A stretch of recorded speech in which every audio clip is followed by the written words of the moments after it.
We have just woken up in the most beautiful bedroom at Newby Hall, the print room. Yesterday we spent making a video of the entire tour of the house, and if you haven't seen that yet, I will put a link to it here.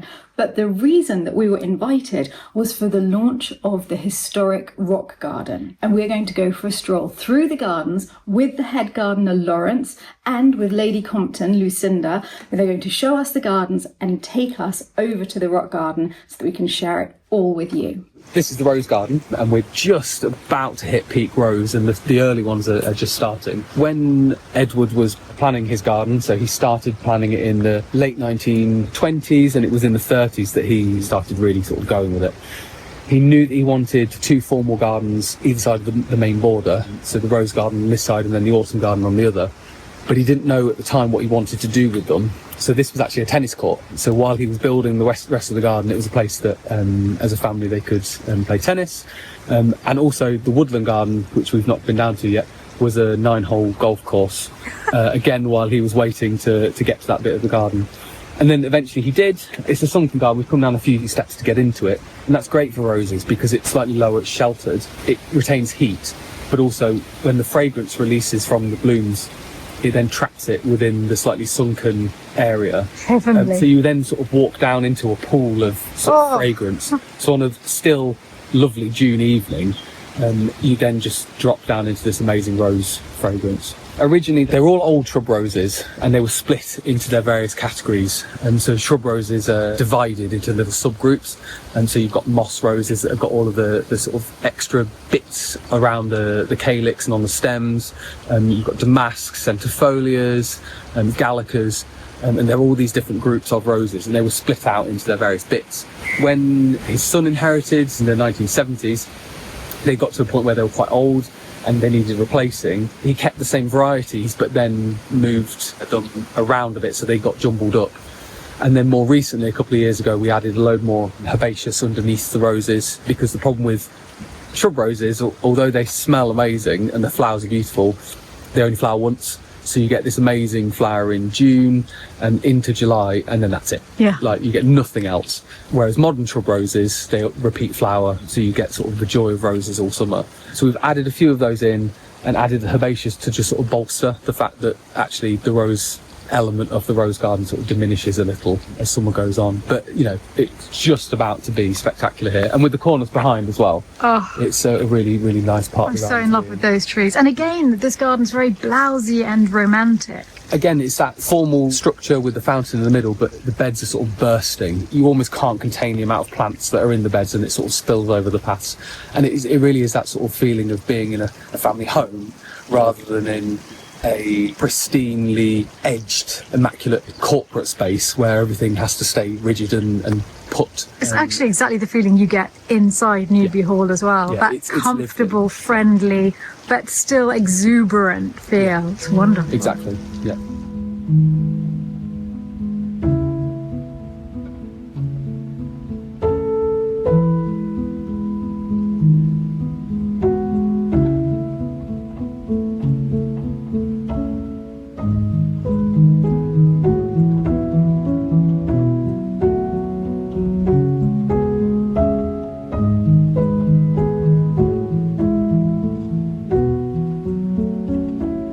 This area is the reason that we met you Yeah, absolutely. at the Chelsea Flower Show. Yeah, so last year we were invited by Planned Heritage to exhibit at the Chateau Flower Show and to take our Cornus collection.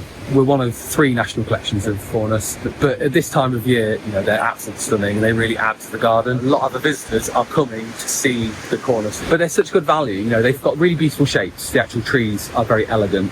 The flowers last for quite a long time, but then in the autumn you then have great fruit and also great autumn colour as well. So they're sort of multi-season trees, and they're small. You know, you can fit them in a domestic sized garden as well as in a 25-acre garden as well. So they're sort of the stars of the show. When you say fruit, is it edible as well? It is edible, yeah. Really? It doesn't really taste of anything, Okay. but it's got loads of pectin, so it's great for setting.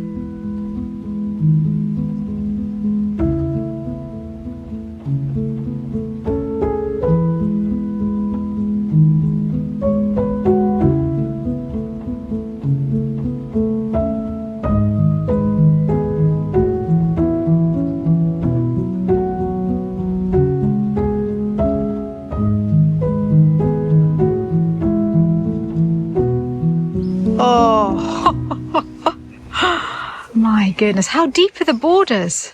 So they're 4 metres deep, and then from top to bottom is 172 metres. So they're the longest double herbaceous borders in a private garden in the UK. And they're 10 beds top to bottom. They're part of the original layout by Edward, but the planting has been changed numerous times.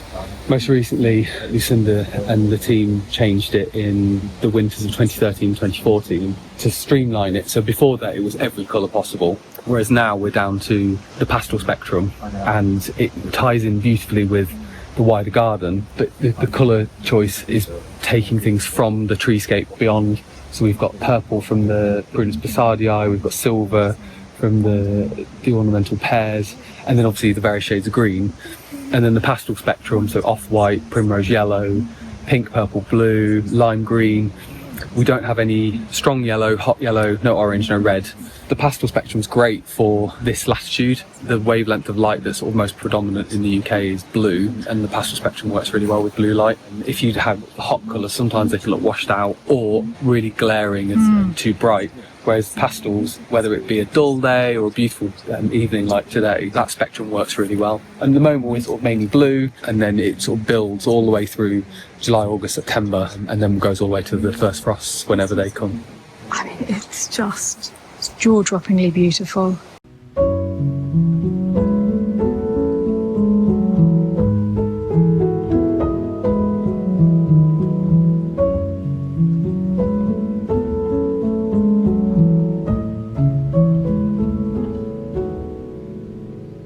This area of the garden is known as Robin's Walk, named after Richard's father. There's been a planting here for a long time, and originally it was the War of the Roses.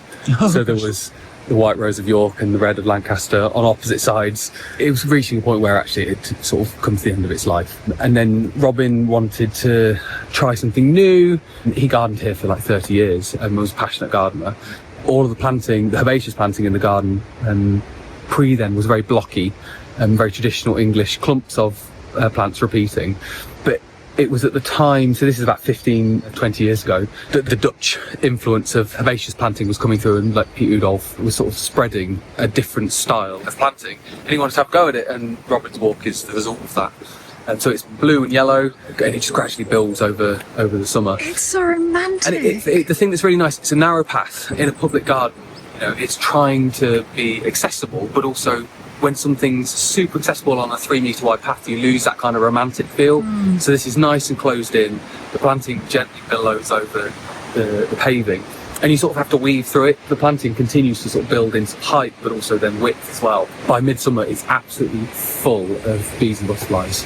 It's just a fantastic part of the garden. Gorgeous. So then it's a complete shift down into Sylvia's garden. So we leave the very controlled blue and yellow, and then Sylvia's is pastel still, but it's the whole pastel spectrum, but still that beautiful, soft, floaty, billowing planting style, but in a historic sunken garden from the late 1920s, early 30s. So Sylvia was Major Edward's wife. She died relatively young, so she was, I think, 51, 52 when she died, and this then became her memorial garden. But before that, it was a spring garden. We've got 25 acres of gardens, and when the gardens were laid out in the 1920s, 1930s, you could say, this is the spring garden, this is the garden for midsummer, this is the garden for autumn. And this was very much a garden that did its thing up until the end of May, and then you could sort of close the gate and move go on to another the summer garden. When it became her memorial space, then the season of interest was extended greatly, and the planting shifted over time. But it's a real visitor favourite, and it's because it's sunken, it's that little bit more sheltered, and it's south facing. It's really warm, and there's always people in here. It's a really sort of calming, lovely space to be in. I can see why this is a favourite with the visitors. The planting has become sort of effervescent almost, and it's just sort of billows out over that formality. And then also over the last 100 years, the landscaping's degraded slightly, and it's taken on a really romantic feel to it. You know, some of the walls have tilted back, the paving slabs have sort of shuffled sideways a little bit, which leaves space for the campanula and thyme and things to get in there, and it just softens it down and it makes it feel that little bit more natural. It does feel as though nature's taken over. But it's done so in a perfect manner, which is nice of it. Perfectly controlled. Yeah, I can't imagine how much time it takes you to make it look like that. You know, we come in here regularly and we'll take out trailer loads of material when we come in, and you can't tell that we've taken anything out. There's so much plant material in here, and it's baffling how much this particular bit of the garden will produce. But, you know, at the minute, it's sort of almost perfect.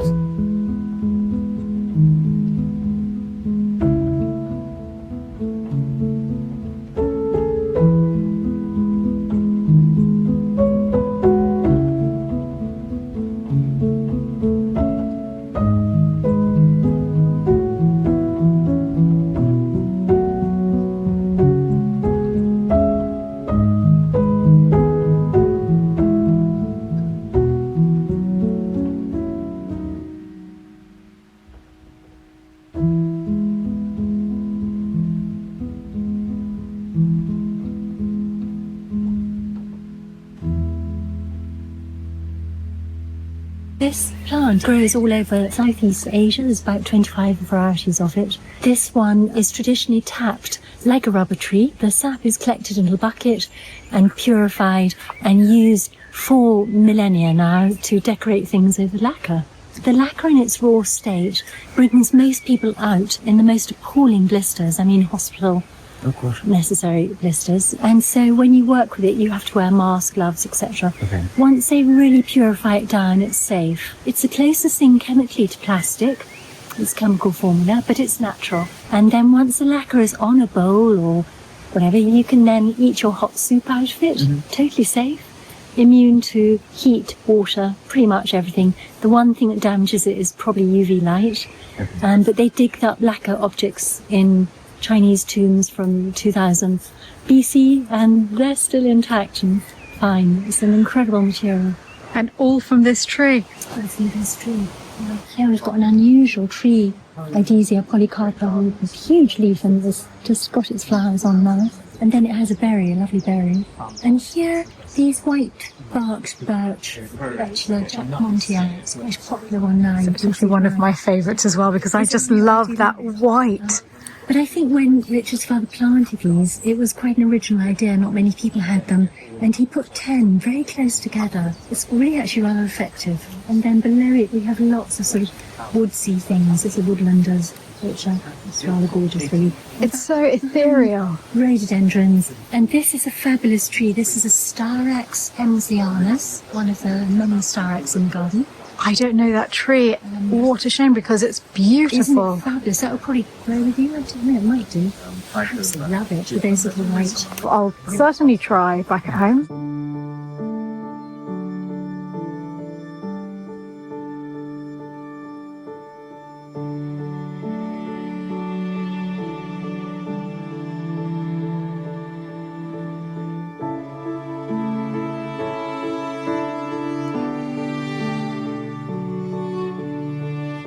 Before launching the rock garden to the world, they are lighting the beacon here, or as Philip is calling it quite adorably, the fire basket. Apparently it's a direct translation from the Dutch. What's the quickest way to your fire basket? Beacon.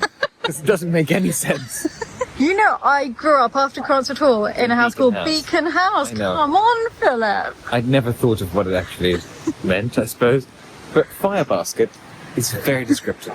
It is gorgeous, and I love the motto winding around it. And here we can just see Nisi Dominus. It's just the beginning of the motto, which is, unless God builds the home, the builder builds in vain.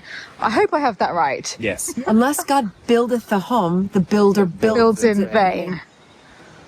So Nisi Dominus Dominum, no, Domum, whatever. I can't believe it actually gets lit. I didn't realise it gets lit. I thought there'd be more people just to see the thing getting... Hey, what are you talking about? We have a crowd. Definitely. There's 4 of us here. Okay, so you light it at the base, do you? No, I've got to turn the gas on and then I go up the ladder and light it from the top. Whoa! I've got a big stick I don't... Street lantern. and I'll kind of... Amazing. I don't even like lighting the gas hob, so seriously well done for this. Not quite. Right. Gas is Okay, on. gas on. Oh, I thought it would be just a little log burner up there. I didn't realise it was, oh, this means business. It sounds like Victorian lamps, no? This is incredible. Oh, here we go. Oh, fine. Whoa! Well done! Woo! Amazing. I don't normally turn up that much to light it. Oh no, that was it. Yeah, boom. Thank you. It looks good, doesn't it? Perfect.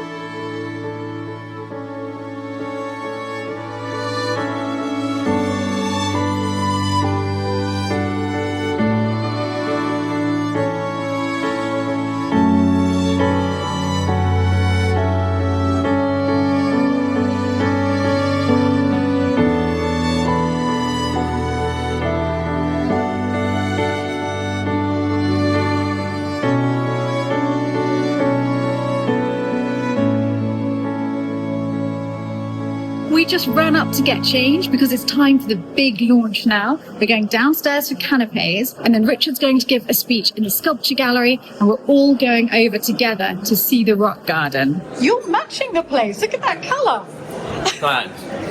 Loving the strawberries. Thank you. They're so cute, little wild ones. When the rock garden was first created, it was considered a marvel of its time. A creative and ambitious blending of nature and design, rock and water, structure and colour. But the timing couldn't have been worse. It opened within the first week of the First World War. Over the decades, nature inevitably took its course. Trees grew and shaded what once thrived in sunlight. Rocks slowly disappeared beneath moss, roots and weeds. It became clear that if we didn't act soon, this treasured piece of our families and horticultural history might quietly revert to its rocky outlines. It was Lucinda who first looked at this once drowsy corner of the garden and saw not decline, but potential, a garden that could be brought back to its former glory. Lawrence, your leadership and your team's tireless enthusiasm are written into every crevice of the garden itself. Lucinda and I would like to think that my great-great-grandfather would be deeply proud. Proud that his legacy has not only survived, but has been renewed, adapted with respect for the past, but also with an eye into the future. So now to the rock garden, and thank you.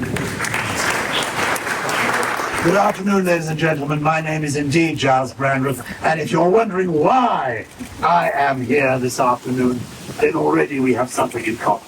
I'm excited, honoured, delighted to be here. I first discovered Newby Hall, Newby Gardens, about 20 years ago or more, when I was sent by the One Show, BBC Television, to make a film about Newby Hall itself, because this is the place where, in the Second World War, if the Germans had landed in London, the royal family would have left London and come to Newby Hall, because that's where they would feel safe. This is the centenary of both the late Queen, Elizabeth II, who would have lived here during the Second World War, and of Winnie the Pooh, who does live here now. And in a sense, Winnie the Pooh is very relevant to what we're about to enjoy here in the rock garden. I recently wrote a biography of A.A. Milne, who created Winnie the Pooh 100 years ago. And he believed in the importance of enchanted places to keep you young and to keep you alive. And what they have managed to do, I felt this as I walked around, is create for us in 2026 an enchanted place. And in this dark and difficult world, we need the enchantment, the innocence, the beauty, and the childlike joy that we can have when visiting an enchanted place. Well done, you.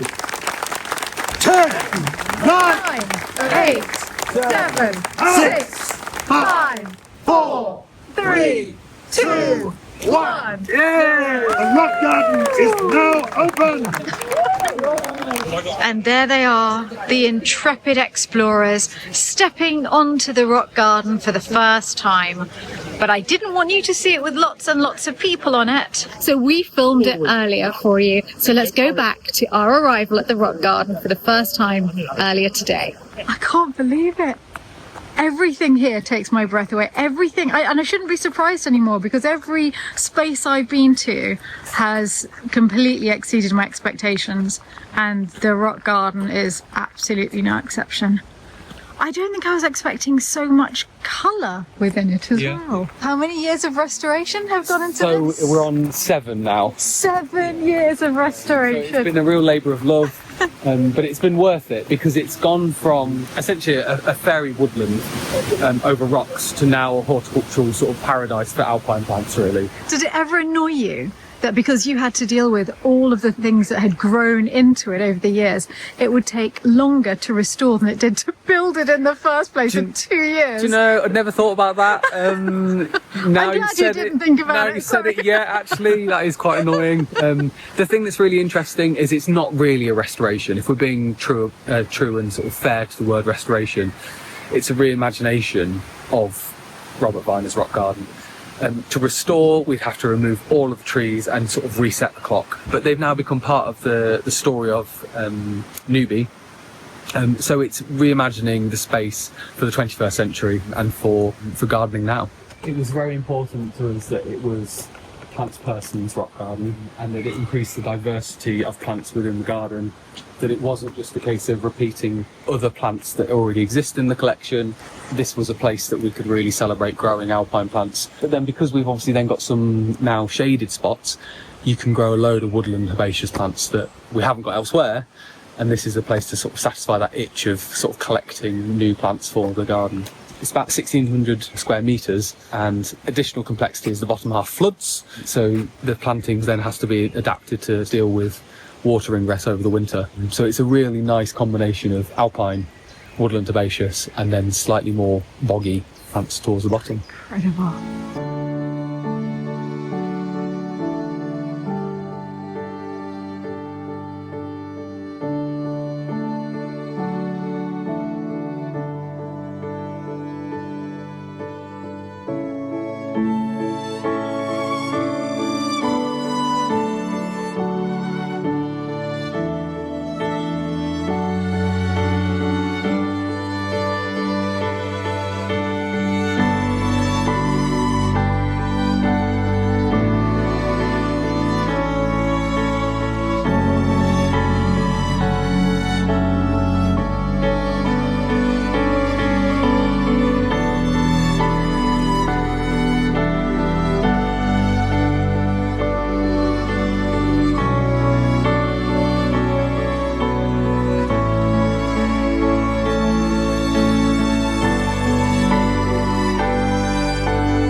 The garden now stands as a living bridge between generations. It reminds us that beauty, like heritage, needs care and imagination to endure, and that every act of restoration is, in its own way, an act of hope for the future. Like any garden project, it brought with it its fair share of challenges.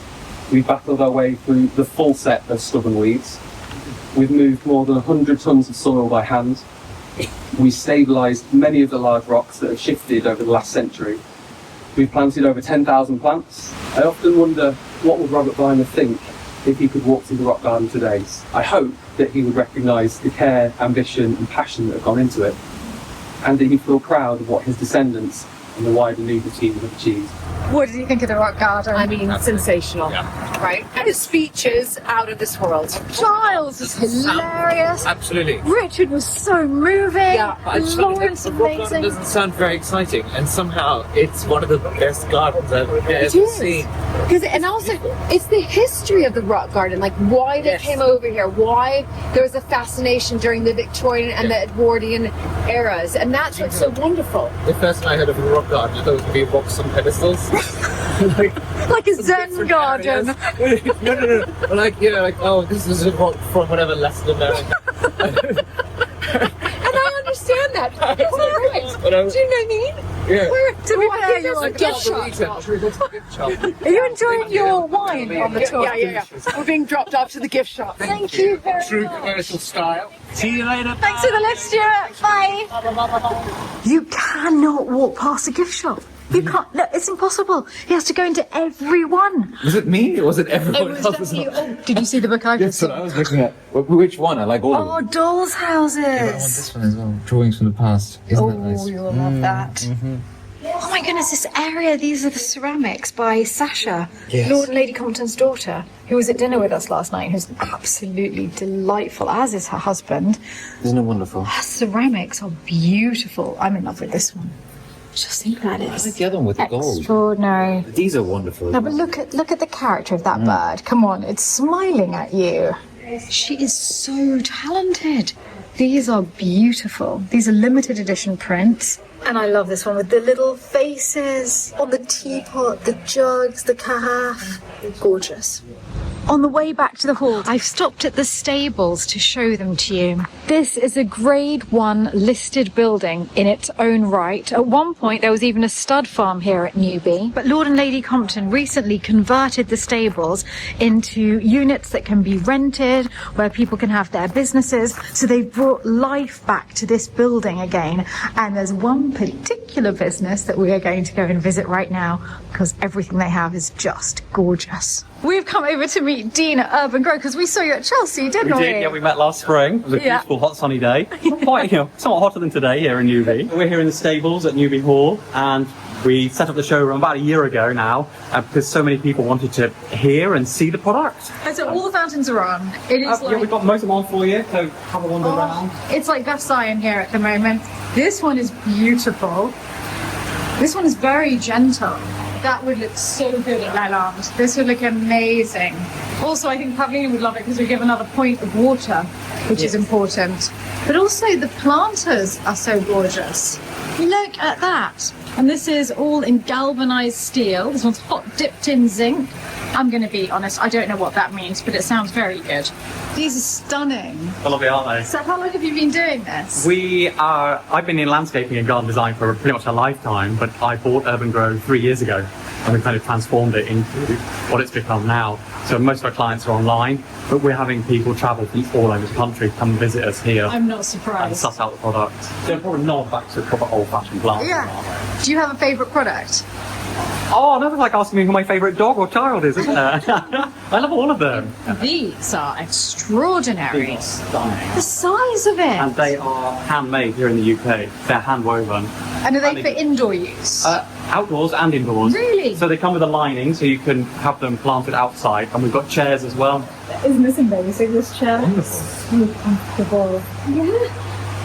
So I've gained a comfortable chair and a beautiful dog. This is Dean's dog Loki. Isn't he the most Hey, beautiful Loki. tiger? Yeah, he is. I really love this gardening bag. And I think it would be very, very useful for Pavlina so she doesn't have to keep going back to the greenhouse for little tools. So we're going to get one of these for Pavlina and take it back to Lalande. I cannot believe that you are sending us home with one of these. Yep, these are gardeners' favourites. So this is a hori hori. So it's a gardening knife, come trowel, come just general everything. And it's also really good for sort of encouraging slow workers to speed up. I promise that's not how I'm going to use it with Pavlina. But yeah, they're really good for planting bulbs, potting plants are dividing plants because you've got a really nice sharp edge. Keep it nice and oiled, use a nice camellia oil to keep it nice and sharp and clean. That's amazing. Comes in a holster, so you can fit it on your belt. It's like just an extension of your body. Wow, so the Japanese do not do things by halves, do they? That is their trowel. But just don't take it home in your hand luggage, because you won't get very far. Honestly, I'm getting check luggage, especially to be able to take that back for her. She's going to love it. Gardener's hori. Yeah, and we are not going to mess with her once she's got that. And they're just a joy to keep sharp and a joy to use. They're nice bits of kit. Thank you so much. As Giles Brandreth said, the rock garden is an enchanted place created here on Earth, and I hope that you enjoyed exploring it as much as we did. For now, it's goodbye from Newby, and I can't wait to see you all in the next video.